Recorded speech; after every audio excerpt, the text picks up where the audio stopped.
Funguliaing your TV right now. Karibu sana. You're watching Nyota TV. And of course this is you. Nimeharibu. Una mtu amenifugia kitu kule nje. Anyway, this is Youth Untamed. Show ambayo inakuja kwako every Saturday from 10 a.m. to 1 in the p.m. Mimi naitwa Cynthia, and of course kama kawa huwa nakuwa na majamaa ndani ya studio. Ambaye ametoka anaitwa Willy Paul with Degree.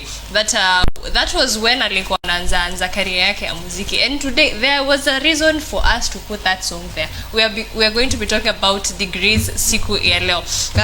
On our Facebook page let me believe that question has been put there, and also pia kuna question nyingine ambayo imekwa pale kuhusiana na set books. According to that, and I'm going to start we are starting with the question of the day. Kama you are joining us kwa mara ya kwanza, we usually start with the question of the day before we get into the discussions. So we're going to start off a bit with something very interesting. Now according to this, we're going to throw it back a bit because how long ago did you guys get out of high school? Mlitoka shule what? Papa Mzalendo, ulitoka shule ya upili lini? When was the last time you were there? 2018. 2018? Yeah. 2018? The same year.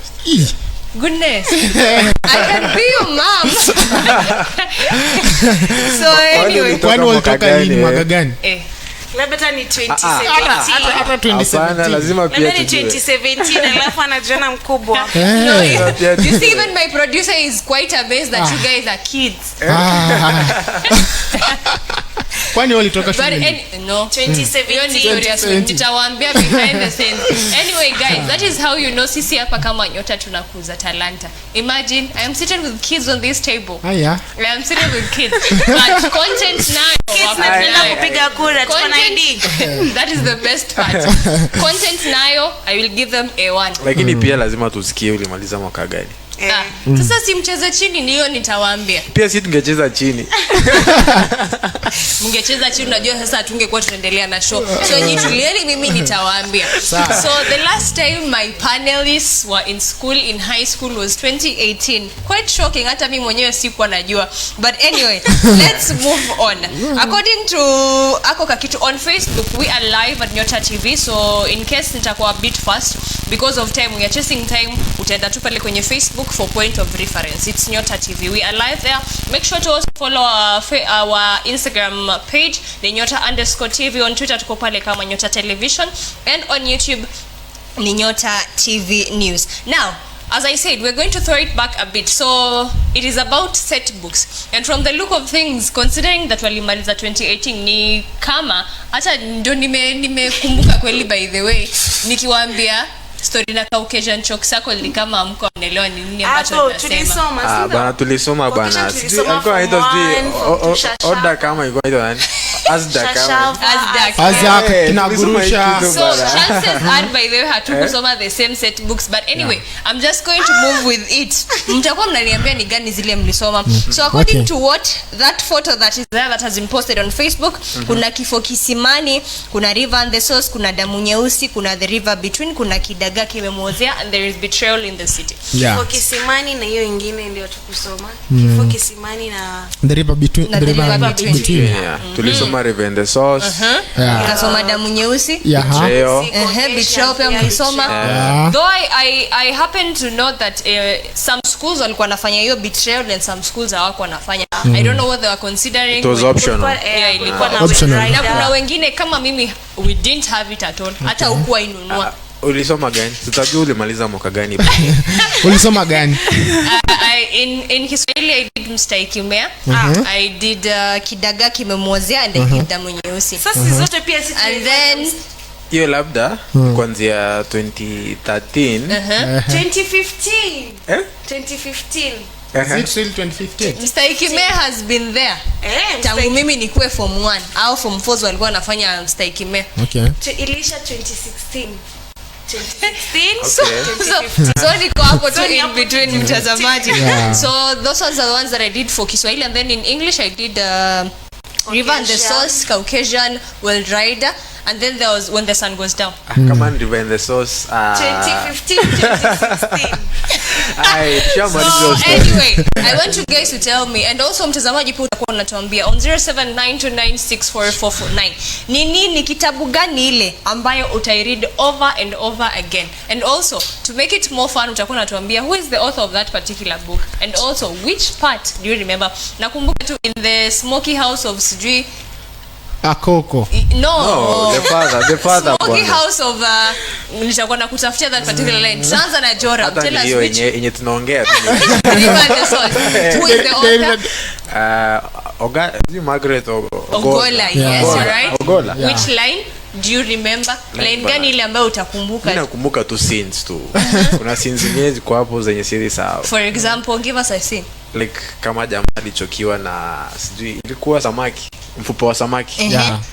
And then the funny bit about hiyo kitabu, yani wanaume wako wana survive. Sijui ni chuki ama ni nini. Yeah, so it was amazing. Ilikuwa na kama movie tu. Yeah. Zuleka?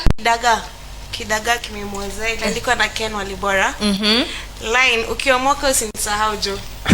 There was that line in that book. I thought Omoka is a shake that imetokea juzi, kumbe imekuwa na sisi. Alikuwa DJ.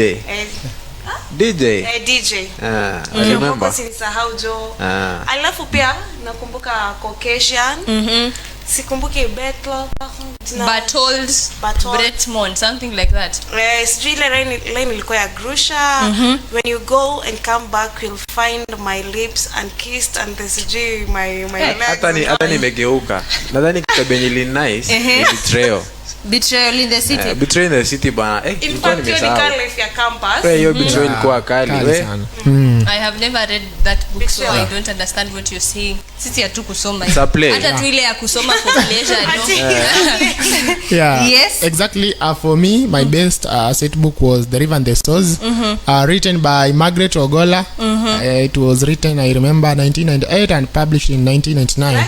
Oh my goodness. I think the best punchline for me there is one, and it was said by, I think Akoko was telling her granddaughter, that was Maria Nyambera. She was telling this guy that yesterday is not a today, and tomorrow is not yesterday, for each and every day rises fresh from the hands of weary. Let me ask Hata you. ndo amenikumbusha hapa. You guys. Ai, sikumbuki bana. Unakumbuka line kama Ilikuwa nimekumbuka Nani alisema a home without daughters is like a river. That is Without what I want to us. say. Hata Yeah. nilikuwa nafikiria hiyo ndio ile mtaniambia ya kwanza. Yeah. It was the Kumbe hata opening. amesoma. It is in chapter 1. Let me read for you what it says. By the way. My Okay. favorite book was Caucasian and Well Rider. But honestly, I do not remember anything. Sikumbuki kitu. Tulijua tu. Sikumbuki kitu. But just know it was Well Rider and the Caucasian Shock Circle. Kakumbuki kitu. And by the way, Wanafunzi wa 2015. you guys usinifanye hivyo. So anyway, I'm going to read for you the beginning of chapter 1 of The River and the Source. I just want you to mkumbuke. Akech, the second wife of Chief Odero Gogni, Yeah. delivers a baby girl to the surprise of the chief who expected a baby boy. The chief appreciates the light of the girl, but wisely saying, a home without a girl is like a spring without a source. Yeah. Yes. And then there's a specific one where in the smoky heart sijui of Odero sijui vitu gani. There's a lot of things. Anyway, mtazamaji, I just wanted us to throw it back a bit, to go back in school tujue ni kitabu gani ile ambayo ulienjoy kusoma sana, imeandikwa na nani, and of course pia ni scene gani unakumbuka ama ni line gani ile ambayo utaishi kuikumbuka, ambayo kama wewe amesema ukiomoka usinisahau jo, you know. So also tell us on 0792964449 what your favorite line was, and then yeah, we will move on past it. Wacha nisome a bit of SMSs here. There is a moja hapa hajacha jina lake lakini anasema niko ndani ya show kutoka Homa Bay. Thank you very much for tuning in. There is Prince Santos anasema Osijo Mapeo Prince Santos. Thank you very much. And I have kidogo sitasoma hiyo the last word, but I have forgotten how it's pronounced. Sitasoma, sitaki kujaipisha.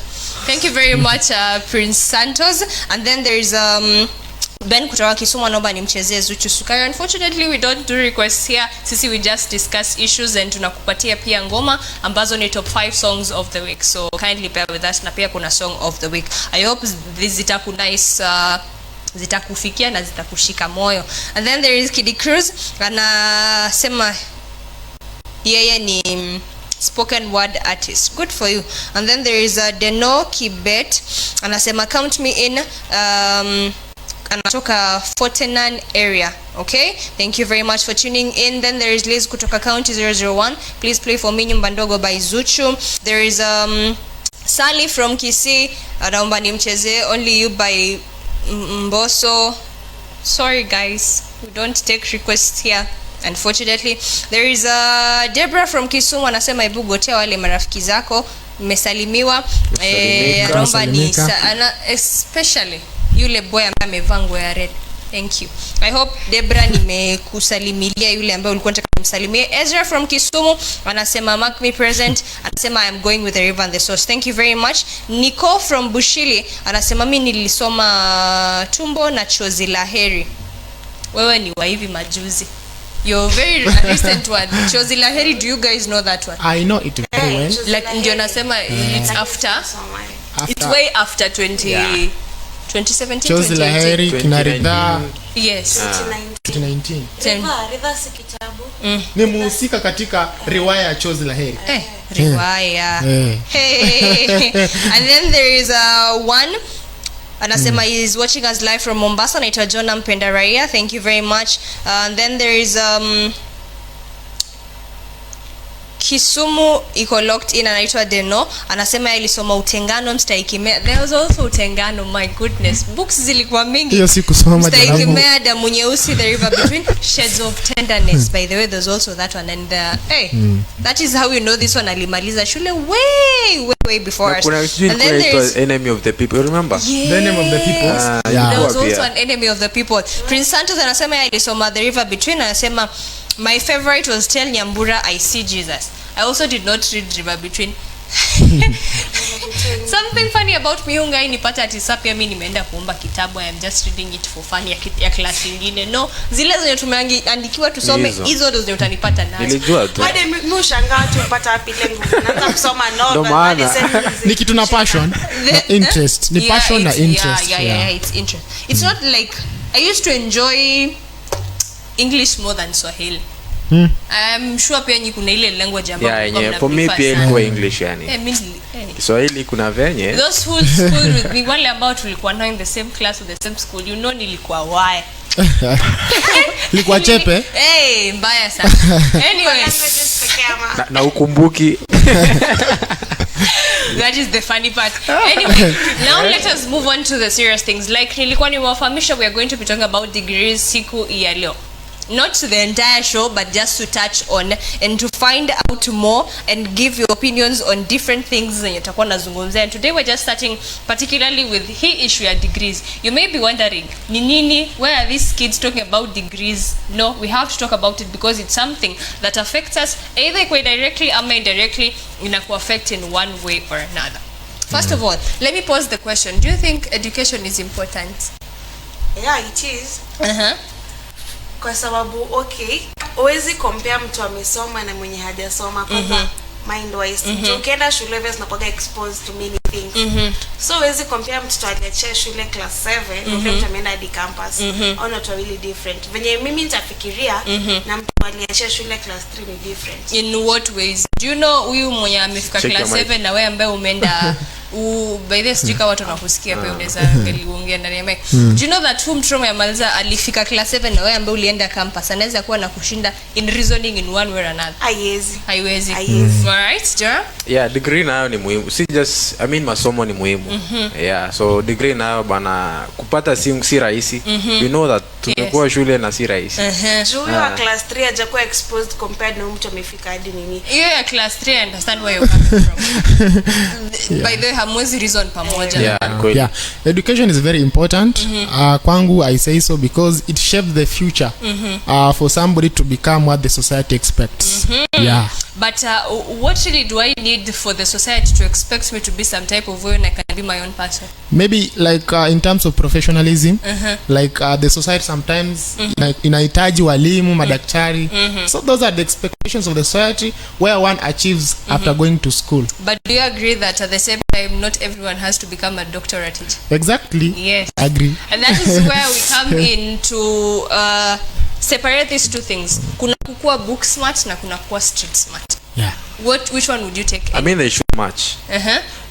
Like si tukue na yani uko street uko fit ama nini and then uko vitabu uko Dwanzi. But mimi nikiamua kuchoose nitachoose streets. Why? Okay, so nisome nikuje street nikose kazi, siningarie street nyenye unasema mkuje tuangalie. Unajua pia Cynthia, kuna vitu zinasomwa shule na uwezi zijua huko nje. Na kuna vitu zinasomwa nje haziko shule. Na unajua tu ukiwa huko hivyo ndani huko utakuja nje. Hizo vitu tunafunza ndani unakuja kuzi exercise Ndio nje. maana So nasema zinafaa match yani. Yani ukuwe nusu nusu yani. Papa mzalendo? Lazima tu zikuwe zina match. Kwa sababu ukiweza pata kwamba uko tu na elimu lakini wewe ni mjinga maisha ya kawaida huko nje, hautafaulu. Unafanya vitu kiupumbavu. Ukiambiwa choose basi street na hiyo utachoose gani? You must have both straight and the other side. Yeah, that's why wanasemanga somebody said that an educated mind without skills or an educated mind who is indisciplined is a doom to the society. Nugget. Alafu pia unaweza kuwa educated full. Like umesoma na wewe ni fala mjinga tu. Mtazamaji, between being book smart and being street smart, which one would you pick any day? 0792964449 is our SMS line. Tell us. Personally, I would really choose being street smart. Kweli.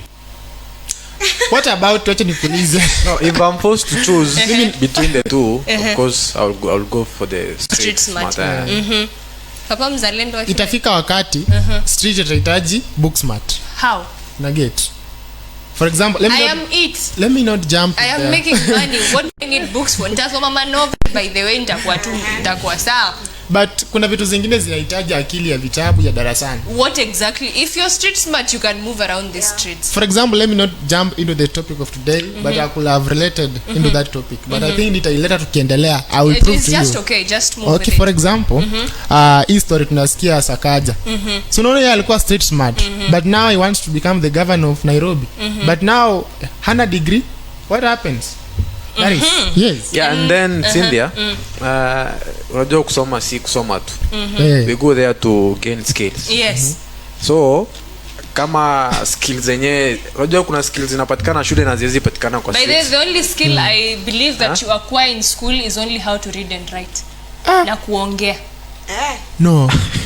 For example, you tell me a proton has a positive charge. How is that helping you today? Okay, that one is not helping you mwenye today. anapasua kosi ya chemistry. Yes. Now when you say it like that, it actually makes more sense. And that is why, mtazamaji, today we are going to be discussing about this issue that has been going round. Yeah, people who are vying for different seats in this country wanasumbuliwa wanakosa kuwa cleared na IABC because of lacking certificate for certain for zile courses ambazo walisomea in school. I don't understand what is happening because personally being in campus I understand. Mushai miss lessons. Do you know how it is hard to actually for 7 a.m. class?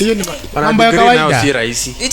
Degree si rahisi. Hata mtu akipata pass wewe mtii tu. Degree si rahisi. And by the way, it is more reason why you should be friends with your classmates in campus, because I want to the only word ya ku prove that she was actually in my class. Take photos with those people unasoma. Usiringie wale ambao unasoma nao in campus. Take photos, talk to them. Hao ndo watakushikilia nguo wakati ambapo IBC itakuwa nakata. Hata si hivyo. Unajua nini? Kwani kudhibitisha your degree ina cost nini? Inahusu nini? I don't know. They do not understand. They're making it seem like ni kitu ngumu sana kuonyesha watu ulifanya degree. It is very complicated, you guys, and that is why nataka to discuss something. You as a voter, I believe watoto ambao ni kwenye meza wameniambia they're going to be voting this year. And I want to ask you guys, najua maybe if not all, most of the audience ambao wananitazama, you're going to be casting a vote this year come August 9th. You're going to be casting a vote na unajua yule kiongozi ambayo you want to put there. And that is why I'm asking you as a voter today, and even you guys who are seated here with me. Do you think it is of importance yule kiongozi ambaye unaenda kuvotia akuwe na degree? Hai. Ama akuwe mchapakazi? At least si lazima anaweza kuwa na PhD kwa nini? As in at least a degree, sio? That's the point. So what you're trying to tell me, a diploma is useless? Sijasema hivyo. Na kuuliza ndo make it clear. Yani akuwe na at least a degree. Any certificate to show that they have actually been in class. Yes. I mean that's the only way we can prove that tumekuwa shule. Bila hizo certs hawezi onyesha watu ulikuwa shule. But for me naona degree ni muhimu. Lakini kuna venye wanaionyesha inakaa kind of political thing yani. Yeah, but it's so important to have a degree. And then bila hizi requirements tunaweza kuwa hadi na aspirants karibu 100 sijui ngapi. Unaona? So just ni kuweka tu vikwazo maybe kueliminate watu. Yeah. All right. Mimi ndo ni vote for someone lazima akuwe amesoma hata kama hiyo degree ama PhD. Kwa sababu I believe huyo mtu mwenye amefika hadi level ya kufanya degree, huyo ni mtu ako exposed. Huyo ni mtu tutasema atasimamia hii na iende sawa. Compared na mtu mwenye hana hizo makaratasi. Siwezi sema ni mtu ako exposed obvious. Ukienda campus you meet different people, unajua vile utawa handle. The same way ataweza ku handle country as well. Yeah, and then again kuna venye pia si muhimu kwani degree ni nini? We have had leaders wenye kitambo hakuwa na degree. You have heard of Caesar. Lakini hiyo ilikuwa kitambo. Let me just say it. Umesikia kuna alikuwa emperor wa Rome, wa Romans. Alikuwa anaitwa Caesar. I mean he was so good in leadership. Na hakuwa na degree. Unaona?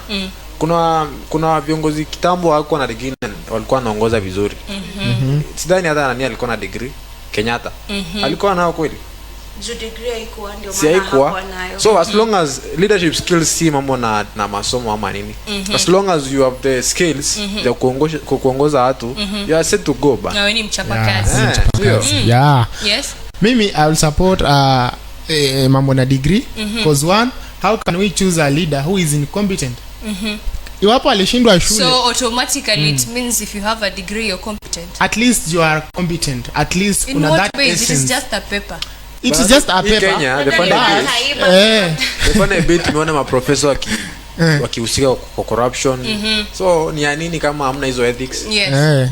So that's why nilikuwa nasema like uta expect aje India like now ukuje uanze kutuambia sisi wa juniors we want to be the president of the Republic of Kenya, want to be the governor, ukuje urulu watu wenye wamesoma, for example ma directors, watu wako na ma degree, then wewe ulifika tu class 8. How utatu address aje? Now you see there is also a limit. I think there is limits to mtu alifika kiwango gani cha masomo. You understand? You may have gone to campus but you don't have that certificate. You maybe uko tu na transcripts peke yake. You don't have a certificate to actually show that. Kumaanisha you didn't certify the maybe. Ama tuseme wacha tuseme uko na results za zile papers zenye ulikalia. Acha tuseme hivyo. You see, but maybe hauku make ku graduate because of one reason or the other. Maybe hauja clear, maybe kuna supplementaries ambazo maybe you have not cleared. You know, there's things that happen. That is why you don't have proof to show that I have my degree, but you've actually sat in a class. You see, I think there's limits to huyu mtu alifika kiwango gani cha shule. You don't expect mtu ambaye alifika class 8, but there's people who actually because I'm not allowed to mention names, I will not mention. I have heard of a leader mwenye amefika class 3 na amekuwa politician. Labda ilikuwa kitambo. Unajua kitambo watu walikuwa tu wanakuwa machief. Unajua the funny bit watu wanachukulianga like a level of education or maybe a grade in education is a measure of intelligence. Watu wanachukulianga like mtu kuwa na degree ama kuwa na kiwango fulani cha elimu, yani it's a measure of intelligence. Unaona?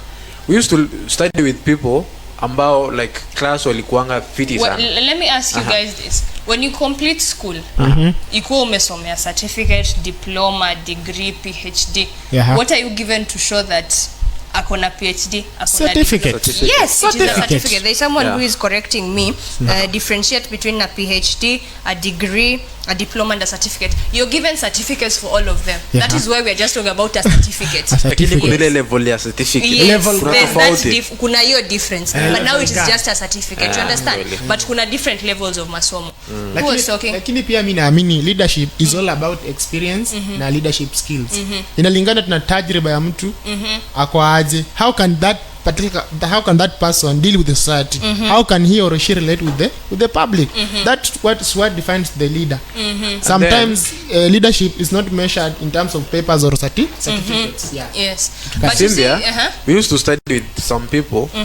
Mtu bana anapata ma A kila subject. Lakini maybe kwa usafi kuna kasoro mahali. Kasoro tu. Yeah. Sasa unaona mtu kama like huwezi measure like kila kitu na papers ama na yes, their masomo. degree of intelligence. Unaona? You understand? And at the same time, that is why when you're a boss, you enjoy. You have advisors. You have a PA. Let them do the job. Kwa kazi yako ni kufika tu hapo and then you're talking and people are seeing how you're intelligent, but really Kuna your people behind advisors the did the job. But asikia hadi watu wanaandikiango hizi ma speeches. Eh. Yes. Wanaandikiwa. Nikiwagwa bwana Hata social medias wanapostiwa na mimi kama president nitakaa hapo nianze kudraft ati fellow Kenyans. Seriously. Hakuna. And then there's someone that I've actually employed to do that for me. You understand? Yeah. But all in all, also, mtazamaji, back to you. Let me throw the ball at you pia. Tuambie, do you think it's of any importance, you like kiongozi, that leader that you're going to vote in for, do you think it's important for them to have that degree? Ama akuwe mchapakazi? Between those two options, tell us and also tell me why on 0792964449. Nitakuwa napitia SMS zako. But personally, I want to say this. I believe in being street smart. I believe money is everything. Masomo is something, and I'll still say this. It is good to go to school. Again, these are my sentiments. See sentiments za kampuni. This is Cynthia talking.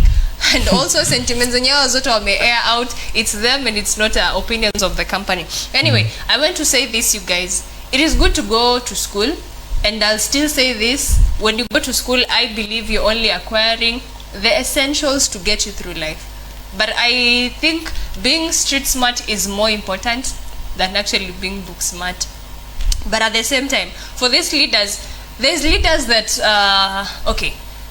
I've not followed them for muda mrefu sana, sijawafuatilia sana nione ni maendeleo yapi ambayo wameweza kufanya kutelekeza. I do not know. Again, we are not allowed to mention names, so sitasema.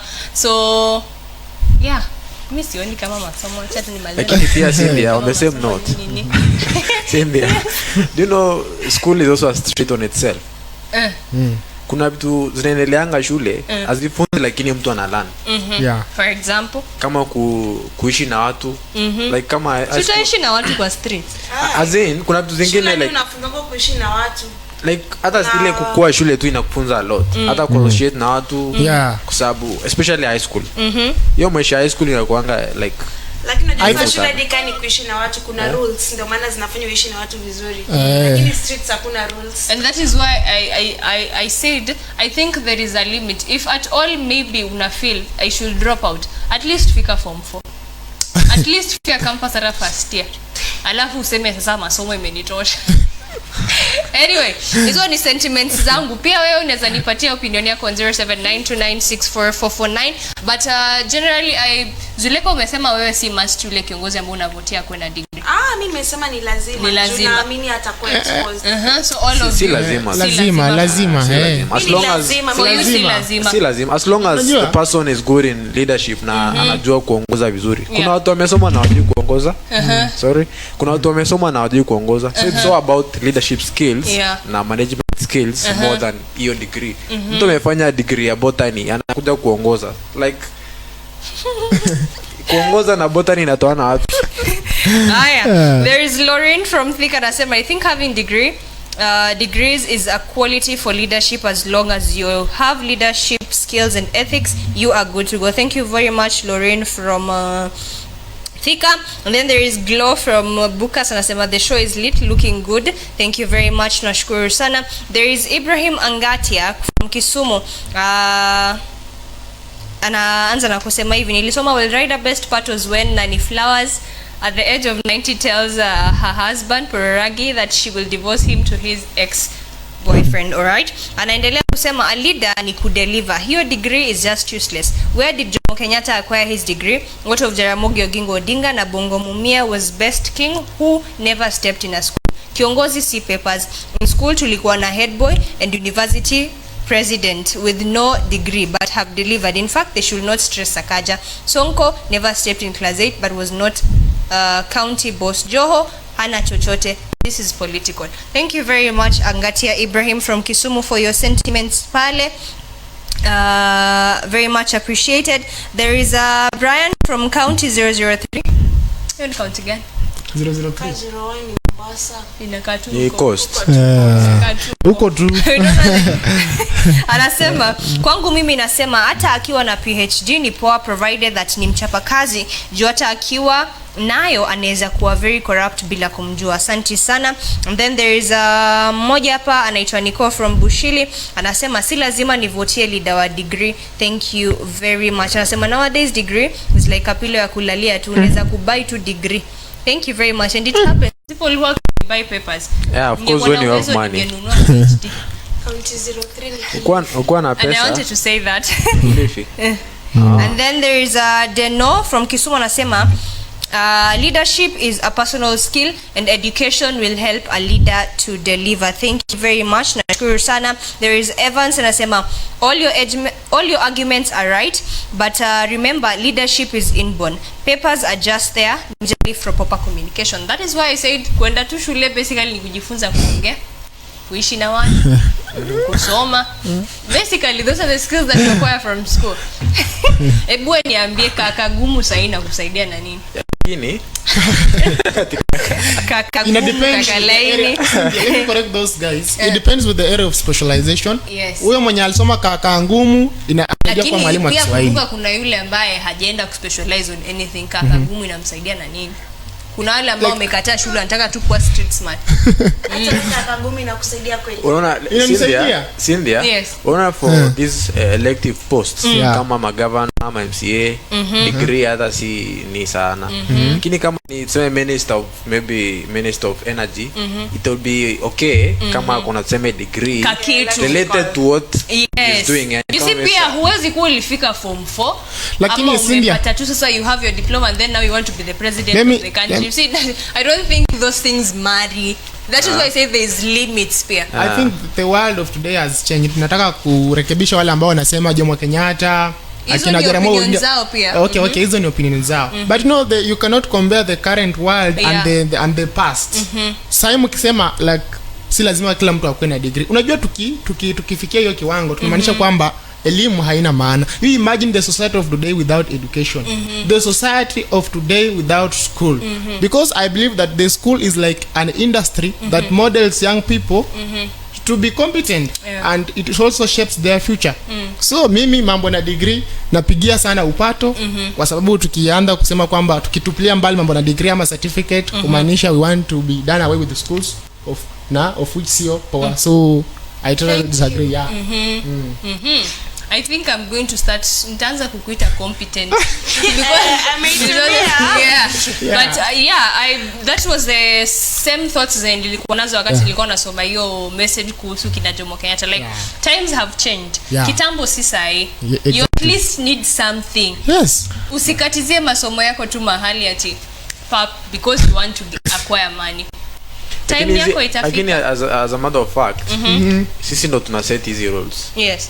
Utasikia maybe by 2030 si unajua saizi watu wanasoma sana, like kuna wanafunzi sana hizi shule za universities. Unasikia maybe 2040 wametoa hiyo degree, hiyo requirement kuvaa kiti, umesikia hata ni PhD. Usikie mara wewe imefika sijui wapi. So I mean they are just requirements ku eliminate tu watu. Sieti they are so necessary ati lazima ukuwe na kitu fulani. But at the same time they are making education sector ama kuwa na degree kuwa something very important in the society. Lazima tuheshimu watu wenye wako la learned, let me say. Cha muhimu si degree, cha muhimu ni kazi. Feliz from Siaya anasema the main reason we go to school is to learn how to relate with each other, the rest ni kelele. And by the way, let me say this, for example, for instance, nyinyi ni journalists. There was a conversation going on online one day kuhusu, let us talk about journalism. We don't know about other careers because we are here. This is what we're going to talk about. There was a conversation going online kuhusu like the most useless degree in this country is a journalism degree, because you might have that degree, go look for a job, and they will not employ you. They'll employ a comedian somewhere or an influencer somewhere. You have seen it happen. Yeah, we have seen it. But at the same time, I think in journalism there is I don't have the right word to put there, but unajua, you forget that there is show that actually need that comedian who are pale pia. Yeah, sure, yes. But truth be told, in other careers you actually need that degree or that diploma ama your masters ama ile chochote ambacho uko nayo to actually be employed there.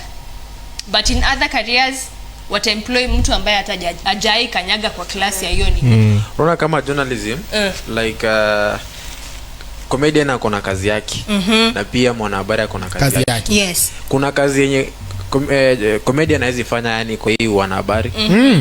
Like yeye mwenyewe ajui the ethics, ajui like the field of work venye iko. So I mean the comedian is there just to entertain. That's all. But that is why we have the Media Council of Kenya. They'll come and train them. Na watakuwa na hizo ethics za journalism. Lakini pia so mtu anaweza learn on the job. I believe someone can learn on the job. Bora ameonyesha I have what it takes to bag this job. Employ them. Mfunzie kazini. Do not tire. Pia atafunza mtu mwingine ambaye atakuja. Lakini ni cases chache sana zimefanyika. Yes. Yeah, we have but so many journalism we have seen it happen. Mtu ambaye hajakanyaga kwa class ya journalism ana employwa kazi. We have seen it happen. Chache sana lakini. Kwa medical engineering ndio uwezi ona vitu kama hizo zikifanyika. But hata pia ikiwa kwa journalism what people hata teaching, I have seen people who have not gone, bora anajua zile basics, ambia watoto kusema nishaifunza by the way. You see? You see? And then there is let me see. Majiwa George anasema show iko on top, anabambika na Youth Untamed ya leo, anasema yuko na bro wake pamoja na shemeji yake Yvonne. Tom anaomba ngoma ya Nadia Mukami na Arboy, anasema degree sio hoja, wewe ni mchapakazi, bora wewe ni mchapakazi. Thank you very much George for your sentiments pale. And then there is one person here asking me to ask you a question. Ask those guys what they think about guys who failed to finish school, instead got an opportunity to venture into a business or two, are currently more financially stable than some said graduates, some are even billionaires. Aren't you exposed? What do you think about that? Ni sawa bwana. Si ni sawa bwana. Kama the big deal kukua shule ama kwenda shule, I always believe ni ili tuweze kujisustain kama society. Okay. Na kama maisha imejipa then it's okay. Sinasikiaga mpaka na nini drop out. Bill Gates. Bill Gates drop. Nice. And he's a billionaire. And he's not just a billionaire, he's running the world. Sasa masomo as long as unajikimu, that's all. And then there is Anthony from Kanyamfwa anasema I am preparing to go, and I think that is the name of a book. I'm preparing to go. And Blossoms of Savannah at Ogenya Girls. Thank you very much. Nashukuru sana. There is Deborah naomba nimchezee wimbo wa Elitoto. Deborah, we do not play here request, sorry. Angel from Kanairo. Hey, what have you done to girls out here? Who? Tena nimesema nimeambiwa nisalimie huyo wangu. Yaani nataka Jora maskia aje. Si hata mtu amwambie hi yake. Amwambie hi. Amwambie hi too. And then there is Aline from Huisero anasema nilisoma chozi la heri. Thank you very much. There is Obote from outer 3560 Umorote anasema wako locked in. Anasema yeye alisoma Adult House. That is the name of a set book. Adult House. That is the current set book. It looks like a doc in a kitabu ya Disney. Ni tamu. It is pia will rather ilikuwa hivyo. ni ka doll. Anaitwa Nora. Iko na picha ama ina picha? Mimi lazima nisome tu kitabu picha. Haina picha. Haina picha. Wewe ndio ulikuwa unapiga kitabu. And then there is Kebo Jamboka from Kisumu anasema mimi nilimada shule 2012 mnanibamba. Thank you very much Kevo. Regina from Butere anasema gotea the brown boy in studio at least. Thank you so much Regina. Thank you very much Regina. And yeah, let's move on to the next. Nitakuwa nakuja kuendelea kupitia SMS zenu. The SMS line is still 0792964449. Make sure unachangia on whatever it is that we are discussing about. And also tuko live pale kwenye Facebook on 0792964449. No, on Facebook is Nyota TV. On Instagram is Nyota_TV. On Twitter it's Nyota Television, and on YouTube it's Nyota TV News. Now let's move on to the next order of the day. Vera Sidika, niliona mahali akitwa retired and irrelevant socialite Vera Sidika. Okay, people have bad ways of referring to people out here. But anyway, she's into the Airbnb business. If you do not know what Airbnb is, it's people nowadays, apart from Ama, who wants to say what Airbnb it's more is? Lodges. Kama hizo. In simple terms, it is home away from home, in that kuna ile option ya kulala kwa hoteli, but people have come up with ways za ku rent out a house to you for a night or for a couple of days for you to stay there, but it's more of your house other than kwenda kuishi kwa hoteli, in that unaweza jipikia, you can stay, yani ni kama tu kwako, si kama kwa hoteli vile. Kwa hoteli kunakuwa na limitations. That is actually your own house but you're paying for it, you understand? So she happens to be in the Airbnb business na own a couple of Airbnbs in Nairobi. Now one of her clients, and by the way, I don't know if it is breach of an NDA or I don't know how to call that, but one of her clients who happened to book one of her Airbnbs alienda na kamonika online staying and calling these insects alizita aje, by the way, dangerous creatures. Do you know what they are? Cockroaches, my friend. Alienda akaandika Vera Sidika because one of her Airbnbs alispot a cockroach kwa couches.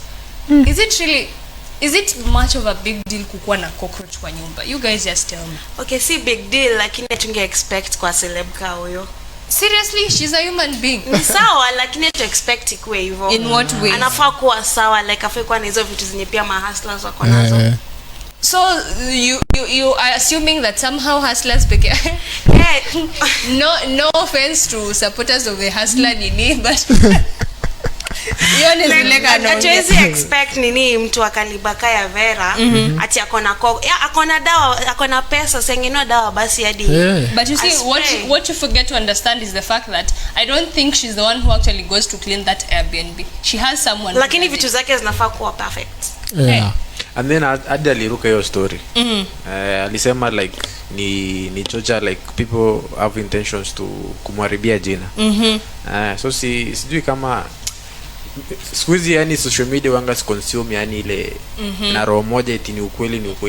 You never know after all. And you know, Vera is known for trying to remain relevant. So maybe aliambia mtu, now I want people to talk about me. Go ahead and say this. Exactly, mimi nasema Vera Sidika hapo hakuwajibika kama mwanamke. Mambo na kukua wanawake tena. Hakuwajibika kabisa. In what ways? What do you mean? Yeye kama najua hiyo ni biashara yake, lazima make sure that kila mahali kwenye mtu anakuja kukaa kuko sawa.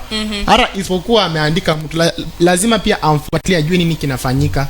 So hapo hakuwa responsible. But don't say it like that. When you say it like that, it sounds like a bad thing ati ya kujibika kama mwanamke ametokea wapi hapa? See, like an ideal, no, maybe trying to show like we expect you to be neat. Exactly. And that is why I'm saying, do not say it like that. It still sounds wrong. I mean, kwani mimi kama mwanamke I'm not allowed to wear a shoe iko na matope because I'm expected to be clean. We don't expect such things from What do you mean an ideal woman? An ideal woman. We don't expect such things from an ideal woman. Wameanza kuongea vibaya. I know. You Was this client right for doing this? If at all ni ukweli, huyu client ambaye alienda kuketi pale. But pia si sawa. That one is not good. Labda tu hizo zilikuwa propaganda za kumharibia jina ama za kumjenga, but is not right. Yeah. And really, by the way, as a good person, kama una feel haoni umeenda kuketi ndani haija meet expectations zako, mbona usizungumze na yule ambaye anakuwa hiyo nyumba? Why do you have to run your mouth online? Hata pia na mwenye huyo client ali reveal jina yake? No, hajasema. You see, those people, hao watu kwa anonymous, si mtu anakuja na kupatia udaku na kwambia hide ID, hide my ID. Seriously, if you want to come at someone, go with your chest. Exactly. Go with your chest. Usiseme umeenda kunitangaza huko nje sisi nafanya nini and then you don't want me to know it is you. Lakini kama ni biashara pia make sure like biashara iko fit yani.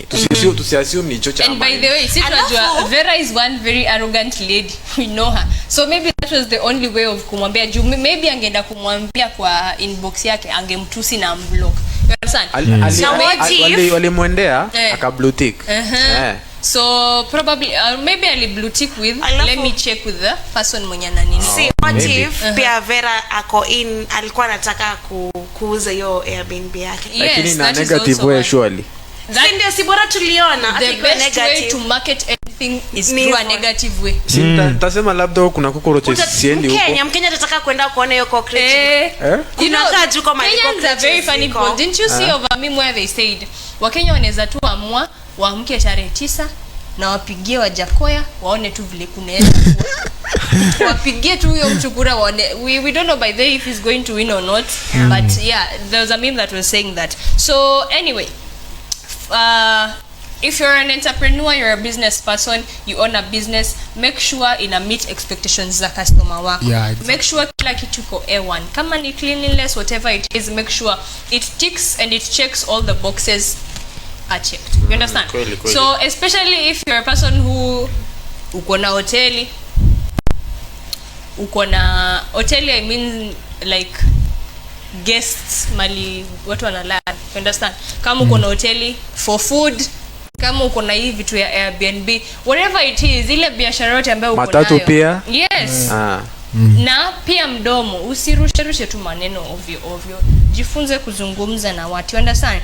So for what it's worth, huyo client hakuwa sawa by the way kwenda kutangaza verifica, but also maybe it was the only way ya kumwambia mama umelemewa in this way, but si vile huyu jamaa alikuwa anasema party ideal woman. No, do not say that. If you're looking for a wife Sidika, my friend, she's taken. She is taken. Okay. She is taken.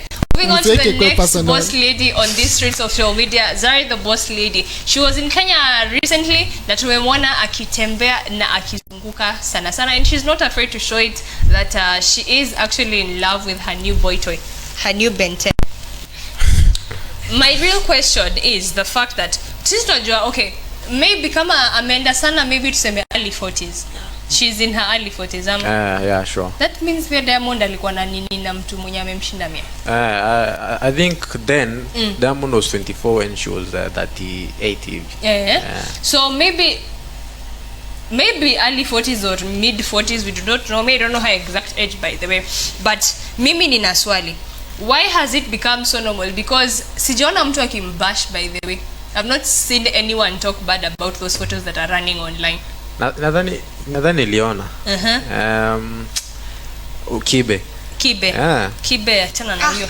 Hiyo ni maneno mengine. When you talking about Kibe, his supporters are not on this table, but tungeanza. My friend, Kibe alimpasha by the way. Kibe should just mind his own. Alimuita ile jina ingine atutaji hapa. Anyway, sitaki pia mimi anikujie. I do not have the capacity for machusi right now. But anyway, I have not seen Kenyans achana na Kibe. Tunajua napenda criticize each and everything. Yeah. But I have not seen Kenyans as such online wakitusi Vera compared to when, if it was the other way around, when an older man is dating a younger girl, kungekuwa na chaos online. You understand? And it would actually kama ingekuwa open like that an older man is dating a younger girl na wameiweka open hivyo vile Zari ameamua kuweka relationship yake, and she's actually calling this young boy husband. Why is it like that? Mbona society imenormalize an older woman dating a younger boy than an older man dating a younger girl? It's okay when you have money. Ukiwa na pesa nayo. Even if you have money and you're dating a young girl and you're a man, people will just come for you. Wanaona ni kama unaharibu huyo msichana mdogo. Alafu I think maybe inaweza kuwa imenormaliziwa kwa sababu tunajua characters za wamama. Mama kona hati ya kukalisha watoto ama mtoto. So maybe if Kazari na kaboitoi wake, so tuna assume anaweza kutake care ya huyo kijana kama venye angetake care ya mtoto wake. Compared na venye wanaume tunajua venye nyinyi who behave kulea watoto wenu na nini. Amkwangi so much into them compared na venye mademu kwa. So if mimi nimechukua katoto kadogo, obviously mbona muongee na nitamlinda vizuri compared na venye baba anaweza linda mtoto mdogo. Lakini kuna age gap nyingine bana. Age imati bora mimi mama niko na pesa. Kuna age gap nyingine ni kubwa we. Hata wewe tukikuona na mama sahihi hatuwezi sema anything kwa sababu tunajua that mama is taking care of you. Your story is that. Kanyagie. You don't want me to trauma. What I will done. No, usichome bwana. So Peter. Okay, mimi naona kwamba the society lives so. Kwa sababu like leo hii ama kesho wakiona mwanamke mkubwa with a boy, hawatasema kitu. They take it as a normal thing that happens. But for me it is seen as an abuse. So hivyo ndo kunaendanga. But really, I don't understand why it's much of a big deal right now when kitambo young girls were actually being married off to older men. Mbona sahi ni issue? Why is it an issue sahi? Ni mbona ma sponsor bani meharibu hii maneno. That is why I'm saying kitambo. The motive kitambo. Unajua sahi wanaitwa sponsors. Sahi wanaitwa sponsors. Kitambo walikuwa wanaitwa husband. That is why a young girl wa maybe even 10 years na hawajiwezi kwao, ametosha mboga, wazazi wake wanaamua nao. Kuna yule mzee ambaye kidogo amejiweza kwake. Why don't we take our daughter there so that sisi tufaidike kama familia? Understand? Haikukuwa an issue kitambo. It was something normal that was happening. Why is it much of a big deal side when girls are actually getting the bag? Let me get back to you. Yes. Kitambo ilikuwa hivyo because it was legalized. Like unapata kwamba ndio kwani kitambo kitradition unatudanganya hata I want to sikuwa namaliza kwa idara ya Kiswahili. You want to us. No. Kwa legalizing kwa custom ya specific community. Sasa si kila mahali. Kwani wewe uko unaona machief huko kitambo akiwa watu kama I was not there, but it's something that no, so I say it was legalized if you were not there. Hey, nampin we traditions some communities. With your statement watakumaliza hawa. Okay, nime withdraw but ilikuwa, let me say it was something like a custom. That is why I said it was normal. Ndio kwa maana nilikuwa natumia jina normal, don't use legalized. Hakuna mtu alikubali mali. I didn't capture constitution. The thing is squeezy like ina depend na intention ya ku make move kwa baba. Kitambo ilikuwa for marriage. Squeezy it's for money. Hapo ndo maneno ina. But what is the difference really? Hiyo yenyewe anasema custom ilikuwa ule. So what you're saying watu wote wenye wako na baba waolewe nao. Alafu wale mama wao wa baba wafanye aje? Si wale kama ndio. Kama unatembea na baba shida squeezy watu wanaficha hii maneno. Watu wanaficha tu. Na tuliwaambia how society has now made it and imeifanya imeka kama kitu mbaya. Alafu other than kitambo. Msifikirie tumeenda kwa hatuendi kwa baba kwa wale tuliambia tumeenda attachment. So we are tukimaliza attachment tushaka. No mara squeezy na kaa weird. Yeah. Like it's money motivated. Guys, what do you think is the reason? Mbona unafikiria sahi in society people have actually made they have normalized an older woman dating a younger boy than an older man dating a younger girl. What do you think is the reason behind this? 0792964449 is our SMS line. Nataka to break off tupate top 5 na top 5 songs of the week, number 5 na number 4, and then tutarudi we continue discussing. It's already 5 minutes past 12 p.m. Number 5 ni Harmonize na Jikosha, and then number 4 is Highwayzi by Cartoon 47, Steve Simple Boy and Tosh Gazi.